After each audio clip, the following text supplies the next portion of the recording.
Has your business been affected by COVID-19? The Virgin Islands Small Business Development Center is available to assist entrepreneurs and small businesses in the U.S. Virgin Islands. The SBDC is sustained by the University of the Virgin Islands and the U.S. Small Business Administration and collaborates with local agencies to support the small business community. The SBDC is nationally accredited and provides free consulting, business education training, and technical assistance. Attend workshops with subject matter experts from both the public and private sector. From idea generation to exit strategies, the staff at the SBDC is ready to assist you. Now is the time to contact them, so don't wait. Call or email them to find out how they can help your business grow and succeed.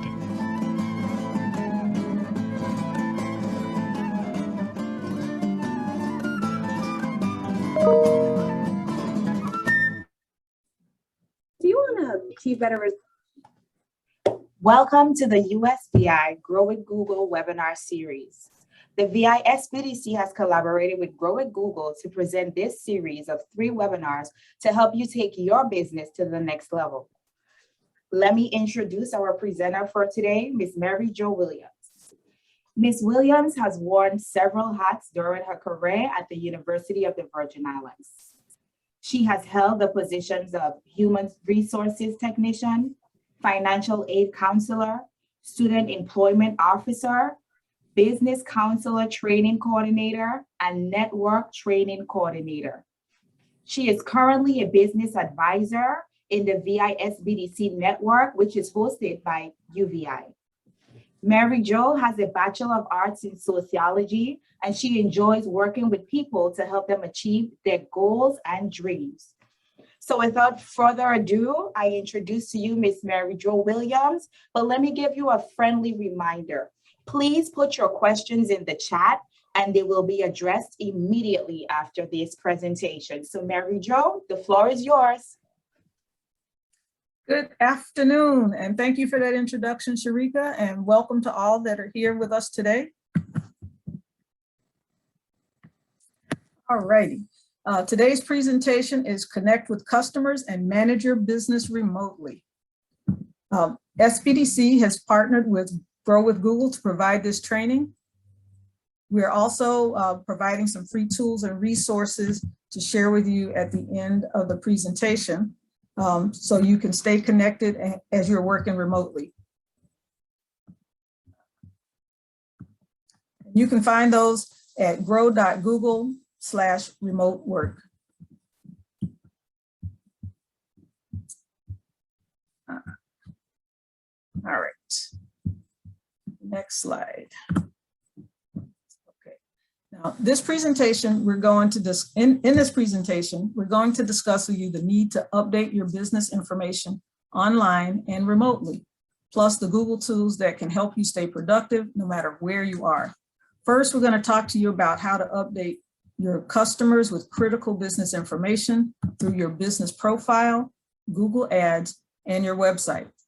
Then we're going to cover how to communicate remotely with your customers and employees with tools like Google Meet and Gmail, and how to access and collaborate on files with your team through Google Drive. Last, we'll share next steps and resources available to help you. One thing I'd like to note is that many of you have probably heard of Google Workspace, which is a suite of products designed for workspace collaboration, storage, communication, and more. Everything I'm going to show you today works with both Google Workspace and with what Google calls consumer version of the tools. That's what you probably call your regular Google account, or maybe your personal Google account. In a few places where things are different, I'll let you know. All right. Now, update important business info. To use any of the tools I'm going over today, you need to be signed into your Google account. The GIF shows an animation of how to sign into your account. If you don't have a Google account, you can set one up for free. You can choose a new Gmail email address or another email address you already have to register for a Google account by visiting accounts.google.com google.com/sign up. If your business or employer uses Google Workspace, you may have an email address that doesn't look like a Gmail address, but is still a Google account. If you aren't sure if your work email is Google Workspace or not, check with your team at work. Now, let's talk about how to update your customers with new critical business information. There are 3 areas where you can make these important updates, and they are Google My Business, Google Ads, and your website. Let's go over each one. If you have a business profile, it's important to keep it current to reflect any changes in your business. Google My Business is a free service that allows you to create and manage a business profile. A business profile displays your business information across Google Search and Maps. Once you create and verify your business profile, you can edit the information Google displays and keep your business details up to date. Now, in today's environment, there are some important updates you can and should make to your business profile so your customers see the most accurate information about your business. The image in the screen shows a business profile of a company called Honest Soul Yoga, displayed on a smartphone. Now, we'll go over each section of this in detail. Please note that due to COVID-19, Google support specialists are operating with a limited team, which may affect some of the timing of your updates. For additional guidance on making these updates to your business profile, please visit google.com/business. Okay, now the first area to consider updating in your business description is your business description. You can use the business description area to update your customers with any major changes in your business and whatever is most important for them to know. Now, this space is limited to 750 characters, so it's not a time to wax eloquent and write your business dissertation. The image on the screen shows a sample business description. It says, due to the precautions being taken for COVID-19, we have temporarily closed our business. Please visit our online store to order products. We can ship today. Thank you for your understanding. And you're welcome to use this description if it applies to your business. Once you're done editing, click apply and your update will be sent for review. If your hours of operation have changed, be sure to make the update in your business profile. You can update your business hours through the Google My Business dashboard or the mobile app. From the dashboard menu on the left, click on Info, which is highlighted on the screen. Click on the pencil icon next to your hours to make your changes. From the mobile app, click on Profile, scroll down to the clock icon, click on that section and edit your hours. The graphic shows how to change your days and hours of operation.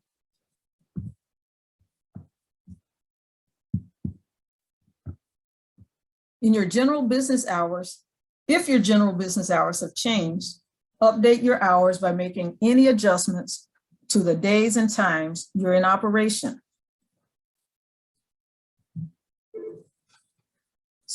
Sorry about that, I had to turn down my phone. In this screenshot, you can see you have the opportunity to add hours for categories such as brunch, delivery, happy hour, takeout, online operating hours, pickup, senior hours, drive-through, access, and kitchen. In this new COVID environment, we have all sorts of new hours that we're working, right? Now, you may also want to add special hours on certain days if you're normally open, but will be closed in this instance. For example, there's a Thursday and Friday coming up that you need to take off, but you're normally open. And that might be like Thanksgiving, which is next week. All right.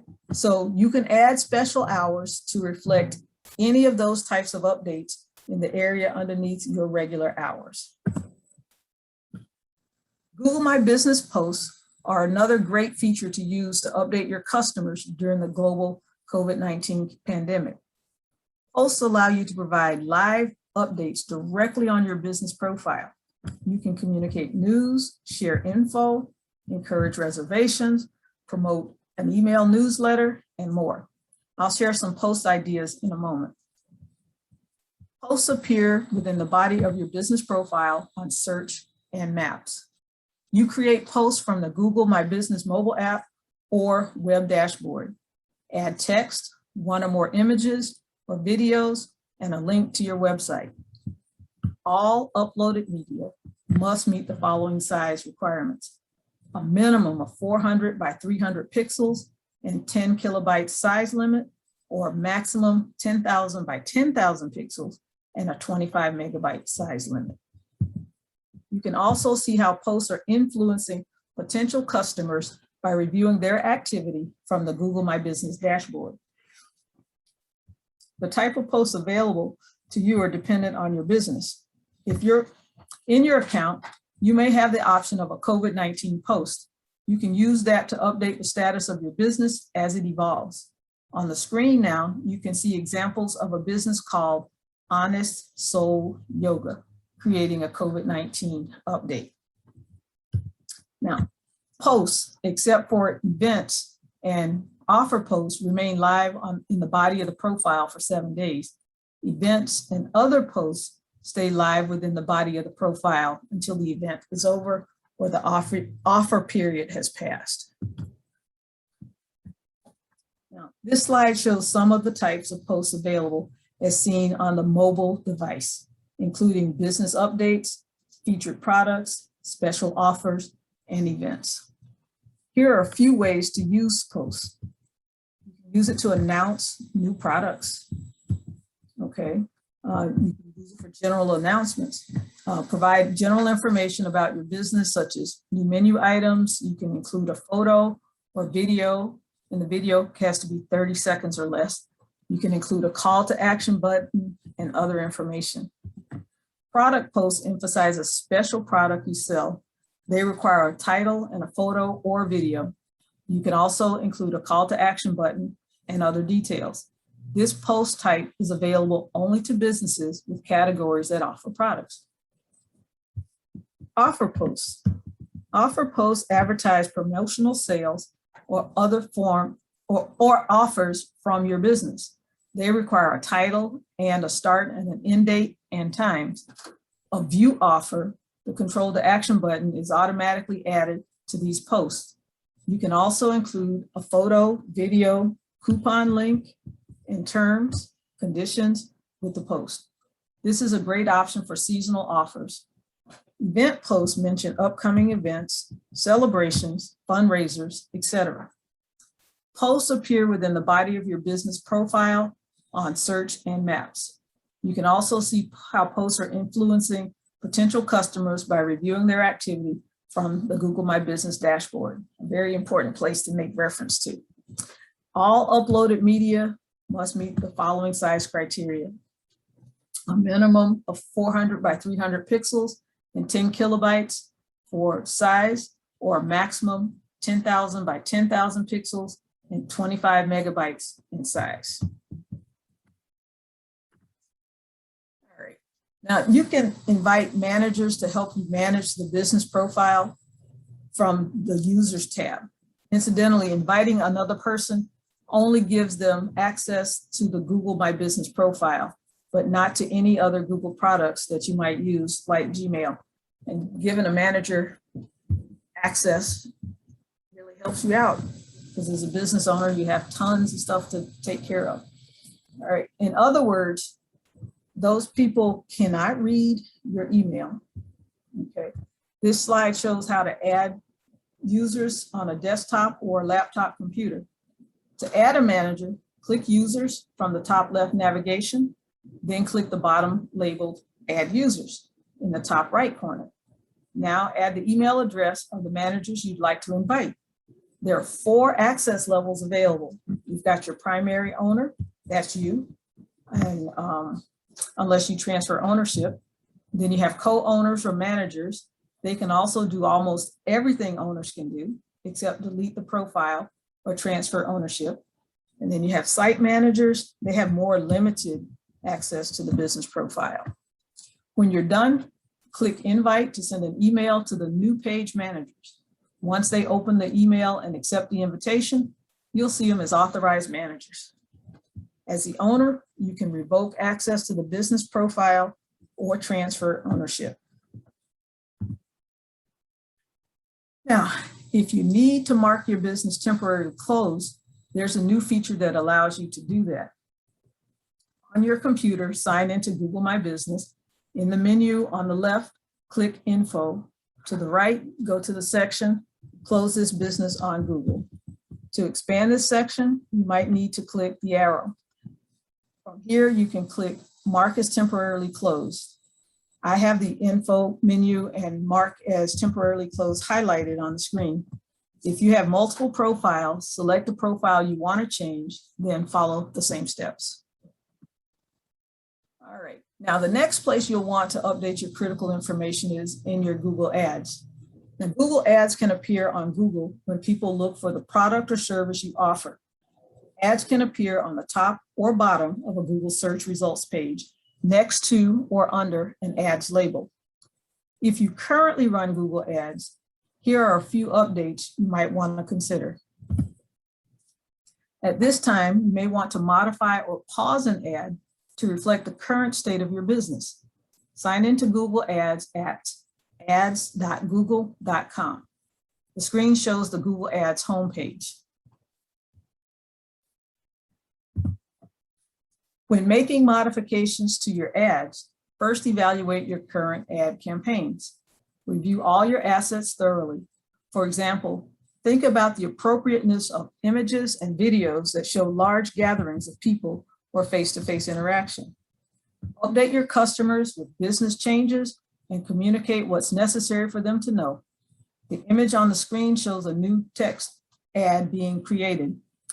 It's letting people know how Honest Soul Yoga Studios is temporarily closed. Consider whether your message is helpful. For example, edit your ads as needed to let customers know if you offer services like delivery or in-store pickup. Review shipping settings and estimated delivery time to ensure you accurately reflect current capabilities. Last, consider the context and tone of your headlines, descriptions, and landing pages. Make sure you're sensitive to words that make your audience, words and how they make your audience feel right now. Be sure to be careful about the double meanings of words like protection, checkup, prevention, virus, viral. Okay. For international campaigns, be aware of local terms that have been used to reference COVID-19 and regional disruptions. All right, if you need to pause a campaign, you can do that as well. This image on the slide shows how to do that. After signing into your Google Ads account, look next to each campaign name. You'll see a green circular icon indicating the status of each of your campaigns. To change a campaign status, click the status icon, then click pause to place the campaign on hold. Pausing a campaign will stop its ads from showing until you resume the campaign, and you won't accrue charges while they're paused. To resume a campaign, select Enable, and your ad will run again. The last place where you can update your customers with critical information is your website, and that's what we're going to cover next. It's important to update your website with critical information, news, and announcements reflecting the operation of your business and your customers. Share a main announcement on the homepage of your site, like the one shown on the screen here.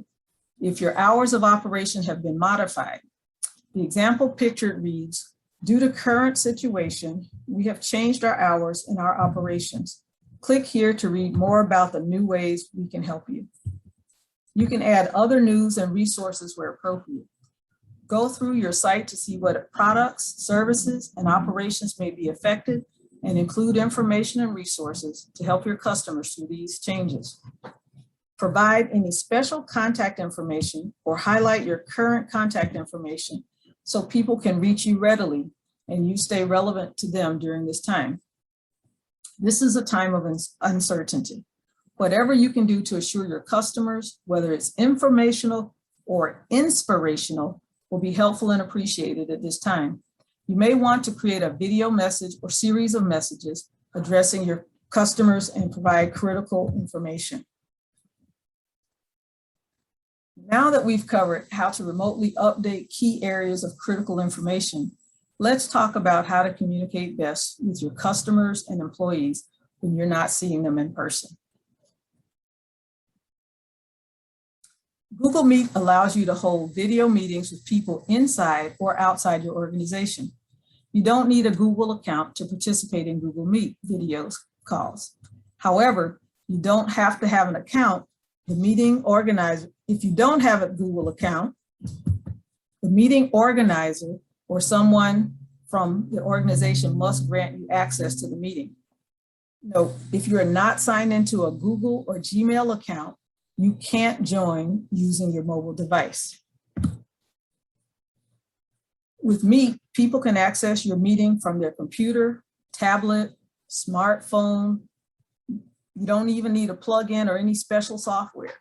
If you're connected to the internet, you can connect to Meet. As you can see in the screenshot, when you're looking at Meet on a phone, you'll see your scheduled calls under the video screen. All conferences in Meet are encrypted, and the security features are turned on by default, so that in most cases you won't have to do anything to ensure the right protections are in place.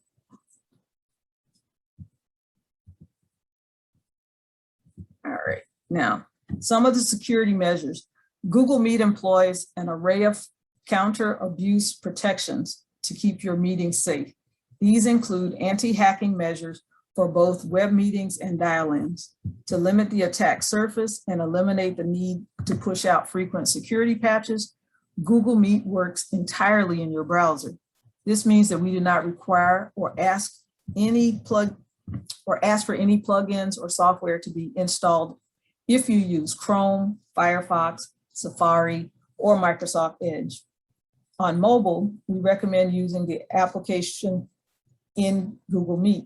All data is encrypted in transit by default between the client and Google Video and Google for Video Meetings on a web browser and the Android and iOS apps, and in meeting rooms with Google Meeting Room hardware.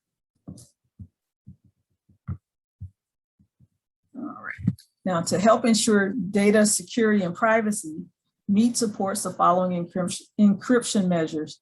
All data in Meet is encrypted in transit by default between the client and Google for video meetings and on web browser, on the meeting Android and Apple iOS apps, and in the meeting rooms with Google Meeting Room hardware. If you join a video meeting by phone, the audio uses the telephone carrier's network and might not be encrypted. Meet recordings stored in Google Drive are encrypted as a result by default.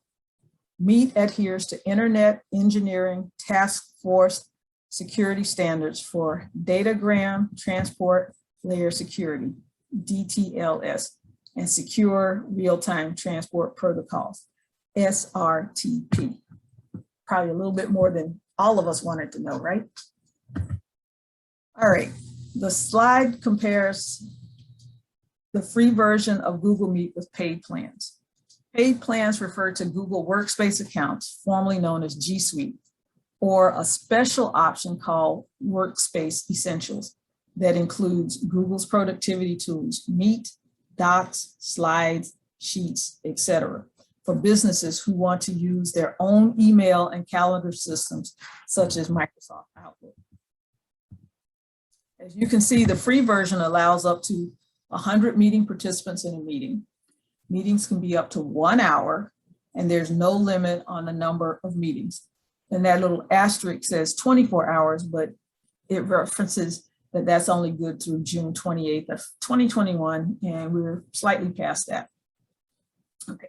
So Mary Jo, we do have a question. With the updates, did you state that no fee or charge will be incurred? For the free Google Meet. Okay. There's a Google Meet that's free, and then there's the paid account. With the free, the participants, you can have up to 100 participants, but your meeting time is limited to 1 hour. Okay. You have an unlimited number of meetings, and it's free. Alrighty, thank you for that. Okay. Now, for the paid Google Workspace accounts, meetings can hold up to 250 attendees and allow for the recording of meetings depending on the plan. This presentation includes info about free and paid features. The Meet interface might look slightly different depending on the version you use. All right, now to learn more and compare plans, visit Google Workspace pricing page at workspace.google.com/pricing.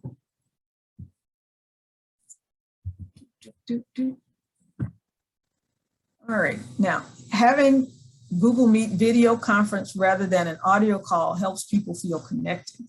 If you haven't tried Meet, here are some ways you can use it. You're probably used to having in-person brainstorming meetings with teams. Try Meet. If you normally meet with clients in person, encourage your clients to schedule consultations with you via Google Meet. You can even host online classes or virtual meetings and get-togethers with Google Meet. Like a lot of Google tools, there are different ways to connect with Google Meet. I'm going to show you 2 ways you can join a Meet video call. No matter how you access Meet, you'll have a variety of options you can use. The easiest way to access Meet is through meet.google.com. This way is perfect for impromptu meetings and conversations.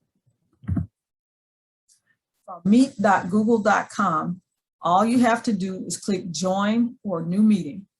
In the image on the screen, we've highlighted New Meeting on the left and Join a Meeting on the right. Remember that you don't need a Google account to participate in video meetings, but if you don't have a Google account, the meeting organizer or someone from the organization must grant you access to the meeting. If you're not signed into a Google or Gmail account, you cannot join from the mobile device. If you want to schedule a meeting in advance, even if it's later the same day, you can do that through Google Calendar. This is a second way to schedule a Google Meet. You can find your calendar at calendar.google.com. Once you're in your calendar, double-click on the time and the day when you want the meeting. Add the title and start filling in the details. Click Add Meet Video Conferencing as highlighted on the slide here. If you're using Google Workspace, the process of setting up a meeting is very similar. When you click the arrow next to Join with Google Meet, you'll see the option to join the meeting by phone. This screenshot shows what setting up a meet looks like from the Google Workspace version. Within your meeting, you can also click the More options, link to add more information about the meeting that's highlighted on the image on the screen. Add guests by entering their email addresses and notes and other options. When you finish setting up the meeting, make sure to select Save. When you save the meeting on your calendar, everyone you invited to the meeting will get an email invitation that looks like the image on the screen with the meeting link highlighted. They'll have the option to accept or decline the invitation.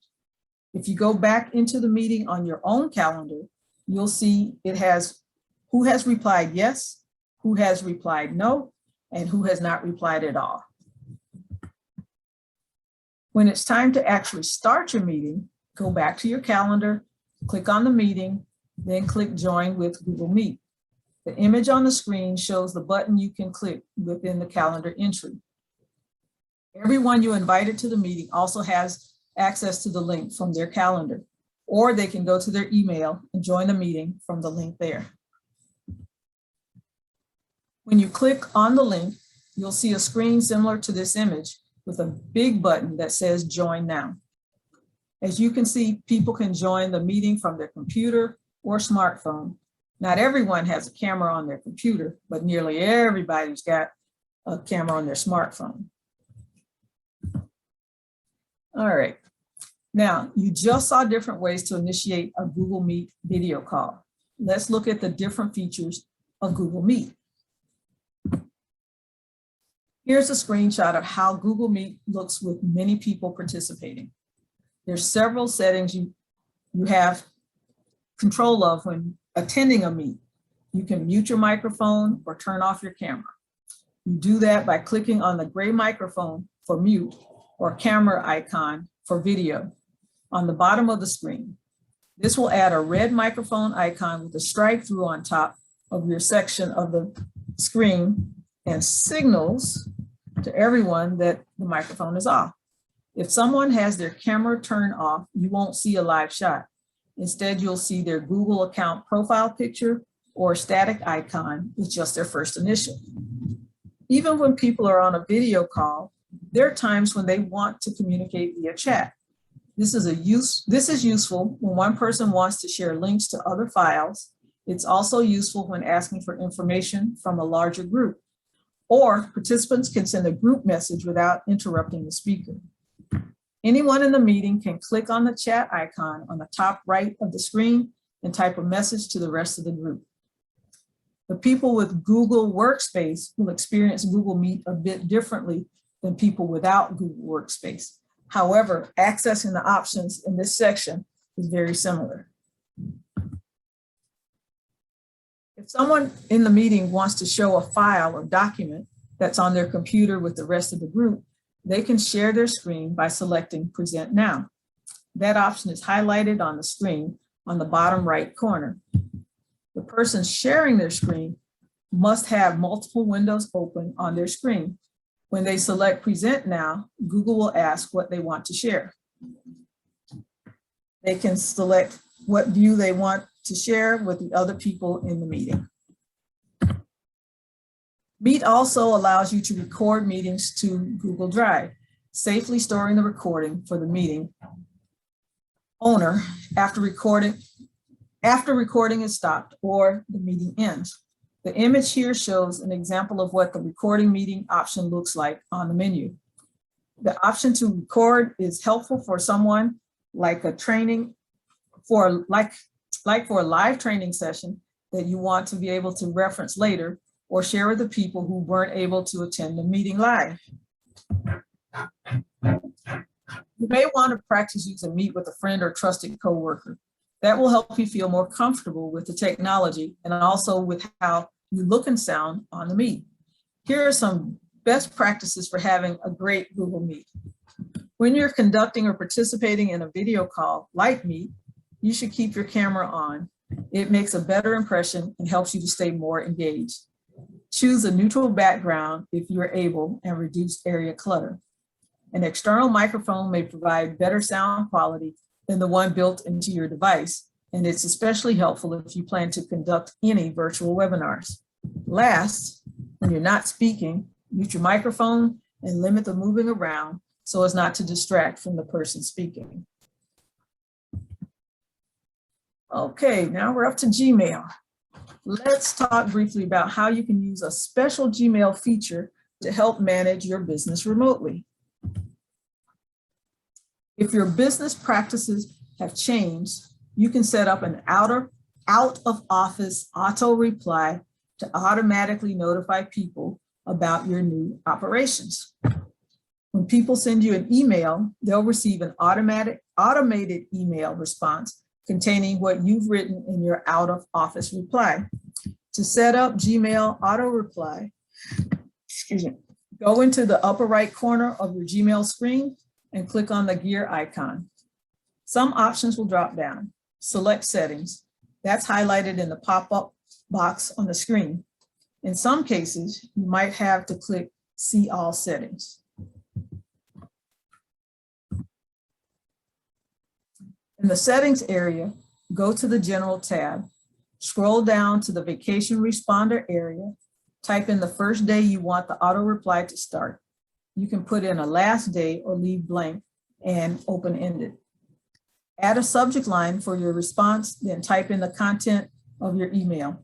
Click Save Changes, and your auto reply is set. Those are highlighted in this image.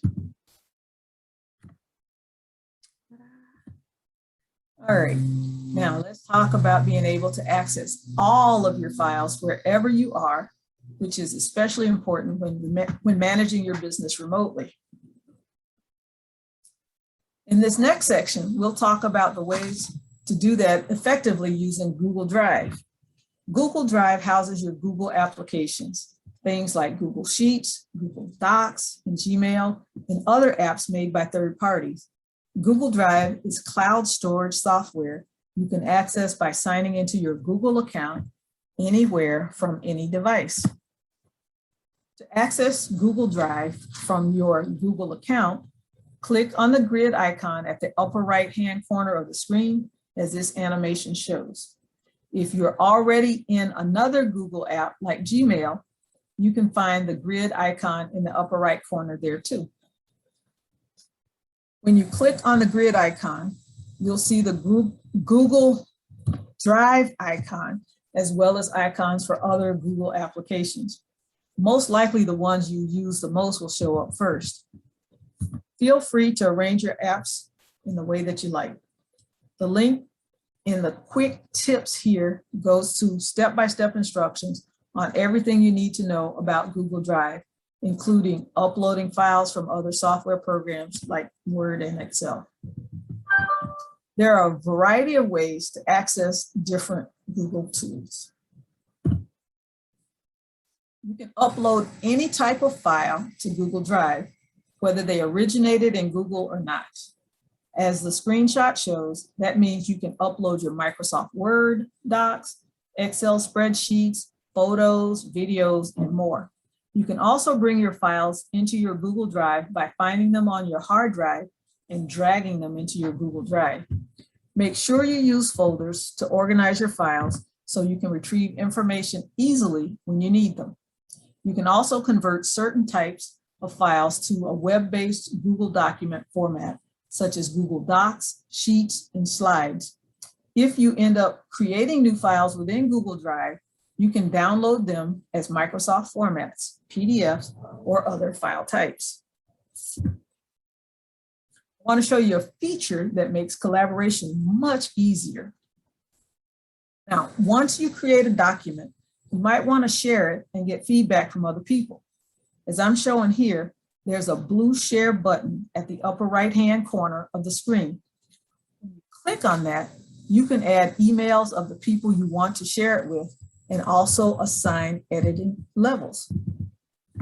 Here's how you can add comments to your files and ask others to contribute to them. First, click on or highlight the word or phrase you want to comment on. In this example, we used, "Have we started looking for her replacement?"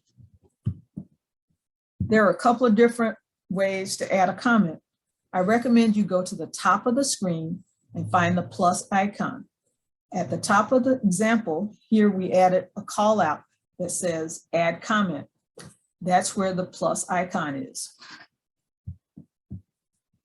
Click that plus icon and you'll get a little pop-up where you can type in your comment. When you do that, everyone who has access to the file can see your comment, but you can also alert or assign someone to the comment.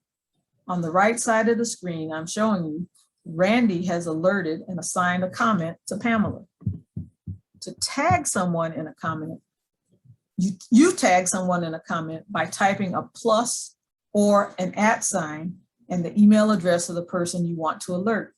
You can see in the example, Randy typed plus Pamela @example.com and then typed in her comment. Once you do that, you're given the option to assign the comment to that person as well. This comment is assigned to Pamela, so now she knows she's responsible for answering and resolving the comment. When you alert or assign a comment to someone, they get an email notification. They can go into that document, read the comment, reply back, make changes, and resolve it if they wish.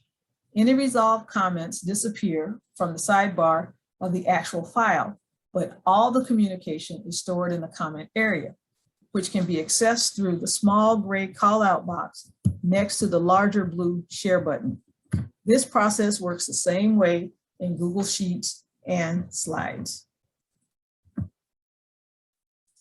When you store files in Google Drive, you can give different people access to different files. For example, you can create a draft agenda or a big event, and you want everyone on your event planning committee to have access to the agenda. That's the path I'm showing you on the left side of the screen. But you also have a budget file, and you only want one other person to have access to that. That's the path on the right side of the screen. Even better, you can give different people different levels of access to the file. People can either have access to edit a file, comment on the file without editing, or just to view it without the ability to comment or make changes.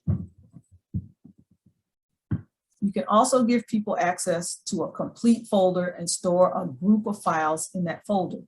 In that situation, everyone who has access to the folder will also have access to the files within the folder. And yes, you can give access to people outside of your organization. That makes this a perfect sharing place for information with your clients or your members.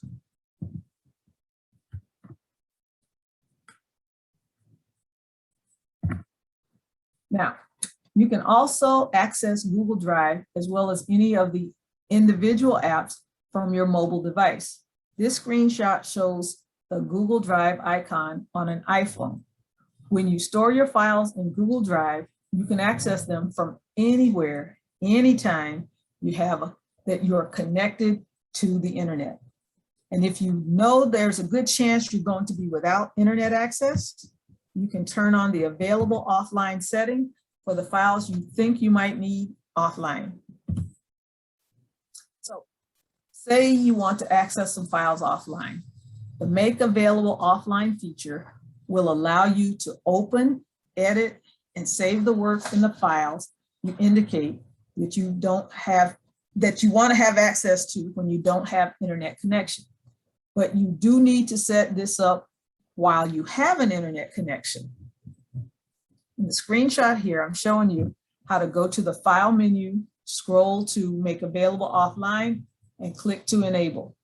Be sure you enable this feature for any files you think you'll need offline before you get stuck without an internet connection. Also, you must do this on the device you want to use to access the file offline. For example, if you want to use your phone to access a file while offline, go to the file when you're online from your phone and adjust the setting there. So if you use multiple devices, make sure you access that file from multiple devices before you lose your internet connection. All right, now we've covered a lot of information today. Now let's look at some of the resources to help you keep learning. All right, now we have a checklist. Here's what we recommend as your next steps. First, update your business profile so it accurately reflects your current operations.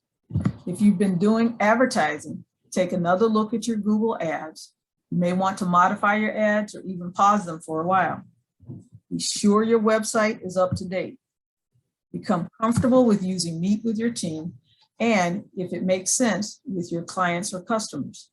Set up your Gmail vacation responder to provide quick information to people who email you, even if you're working reduced hours. Use Google Drive to store and to share your files. Learn how to collaborate on documents and spreadsheets using Google Tools. If you want to sharpen your business and marketing skills, check out Primer. Now, this is a cool device. There's a free app you can download on your phone. If you have an Android device, you can download it at Google Play. If you have an Apple device, you can download it from the App Store. This has a series of short, fun lessons that are all less than 5 minutes each. This image shows how Primer looks on a mobile app. with the home screen for the tips for building a successful website course. And to access this, you go to g.co/primer. A really cool tool. Another great resource is our quick help videos. Get answers and learn how to make the most of Google's tools in just a few minutes.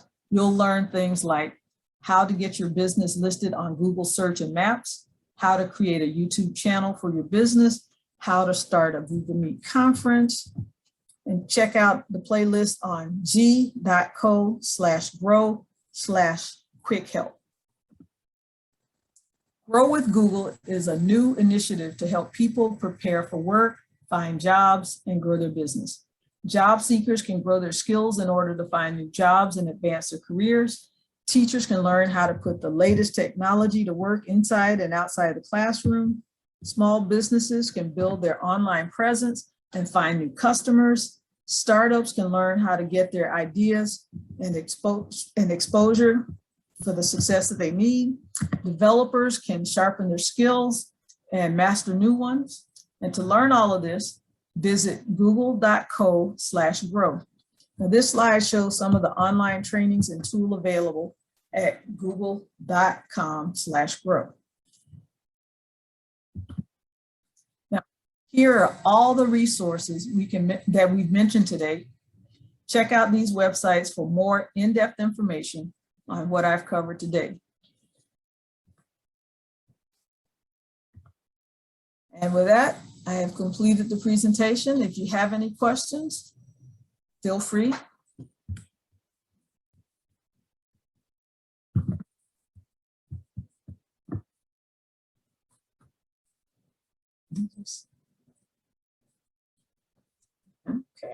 Okay, so we don't have any questions at the moment, but what I'll do is take the time to remind our participants to visit our website at www.visbdc.org to register for upcoming webinars. You can find us on Facebook, Twitter, Google My Business, or download the VISBDC app from the Apple or Google Play Store for your personal device. Let me just give a quick update as to what we have in store. Tomorrow at 11 a.m. we have Webinar Tuesdays with the SBA, and tomorrow's presentation would be USVI Hub Zone certification. On the 17th, we continue this series at 2 p.m. with Make Better Decisions with Analytics. That evening, we have the USVI EDA, and they're going to be presenting their Farmers and Fishers Loan Program. And then on the 23rd, we have the final webinar within this series, and that's entitled Launch Your Business with Customer Focused Marketing. And that's at 2 p.m. So that's basically it for my announcements. I'd allow for participants to go ahead and unmute your mic and go ahead and ask Mary Jo questions. Hi, this is Stedman. I have one question. I did post it in the chat. Ms. Williams, when you were giving the updates in the earlier part of the presentation, I believe you may have stated that there's no fee or a charge that would have been incurred. I kind of missed it, so I just wanted to just re-clarify for me, please. Okay, there's no fee for using the free version of Google Meet, and that has restrictions. You're limited to 100 participants.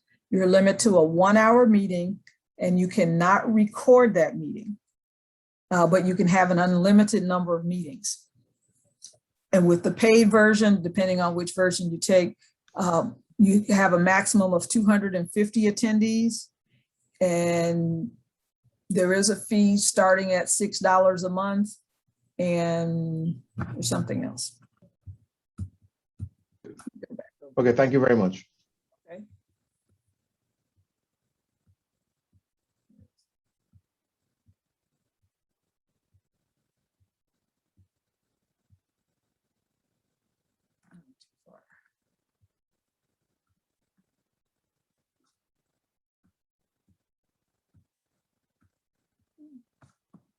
So not too far.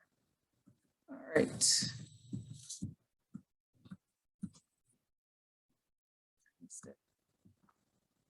Okay.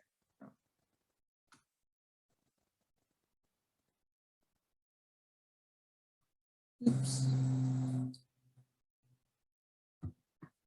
Great. With that, I want to thank you all for attending today's session.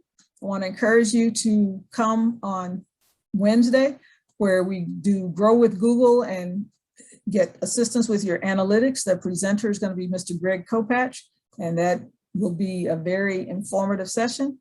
And on behalf of the State Director of the Virgin Islands Small Business Development Center and our staff on St. Thomas and St. Croix, I want to thank you all for joining us today, and have a good evening.